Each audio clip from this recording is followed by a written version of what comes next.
You're listening to Short History Shorts audio, where history speaks louder than images.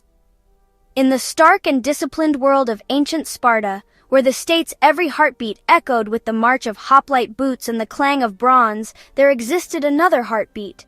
A quieter, oppressed, and far more numerous population whose labor underpinned the very foundation of Spartan power. These were the Helots, the state-owned serfs of Sparta, without whose toil the Spartan warrior elite could not have maintained their unique way of life.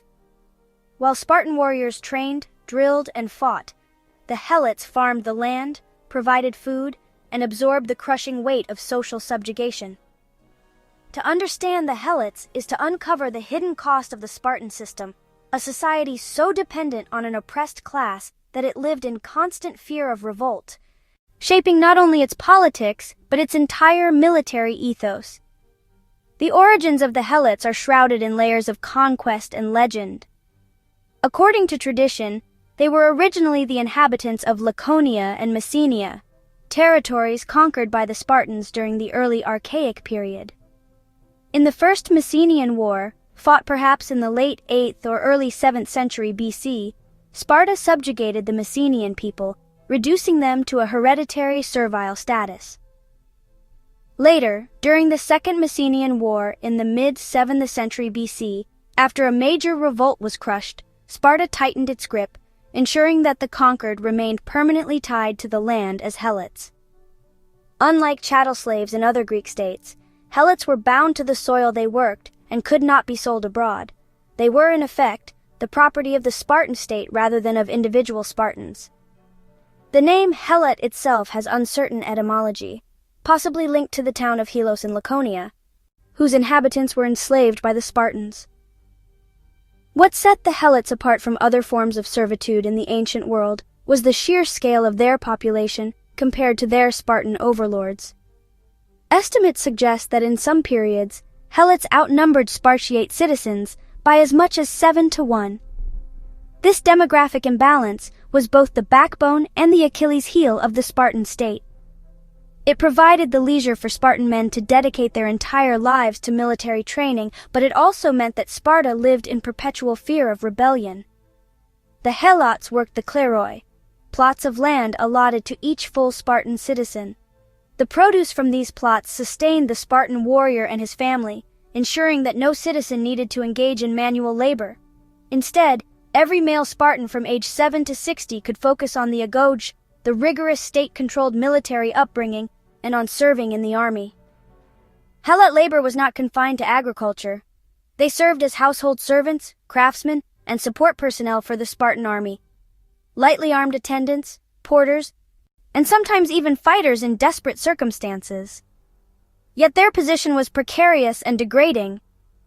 Ancient sources tell of the ritual humiliation and mistreatment of Helots, particularly the notorious Crypteia, a shadowy institution in which select young Spartan men were tasked with roaming the countryside at night to kill any Helots deemed dangerous or too bold.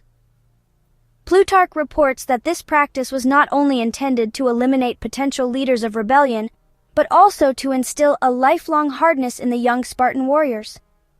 The Crypteia served both as a rite of passage and as a form of terror policing. In peacetime, Helots endured systematic humiliation.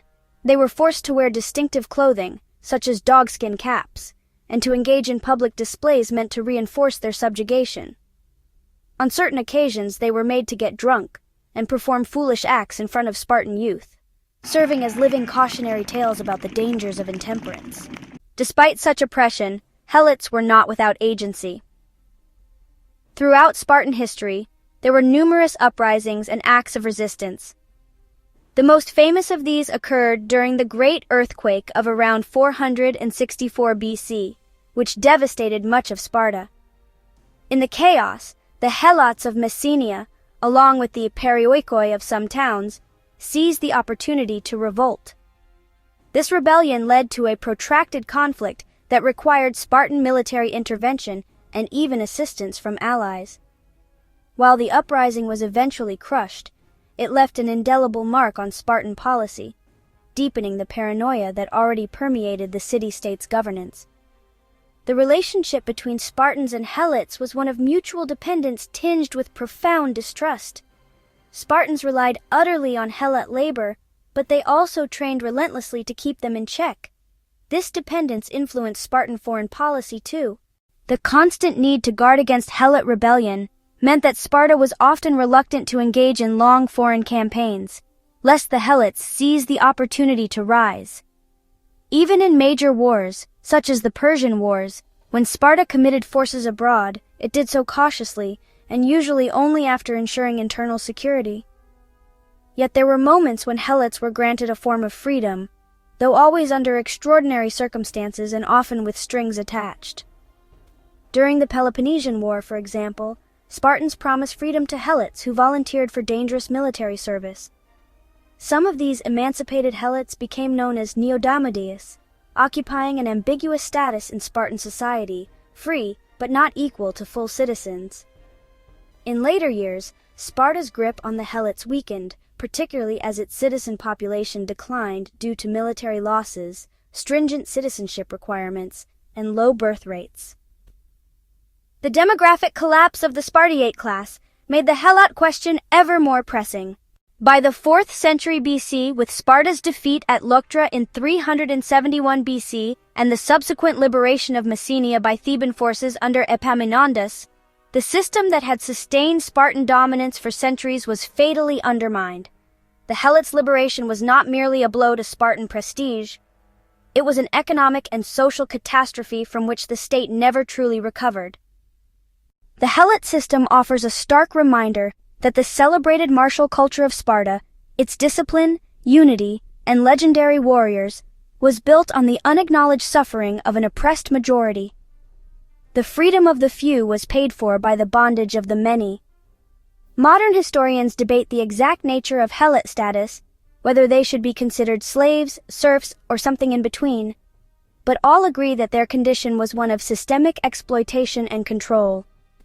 In the wider context of Greek history, the Helots stand out as a cautionary example of how extreme social stratification can create both stability and fragility.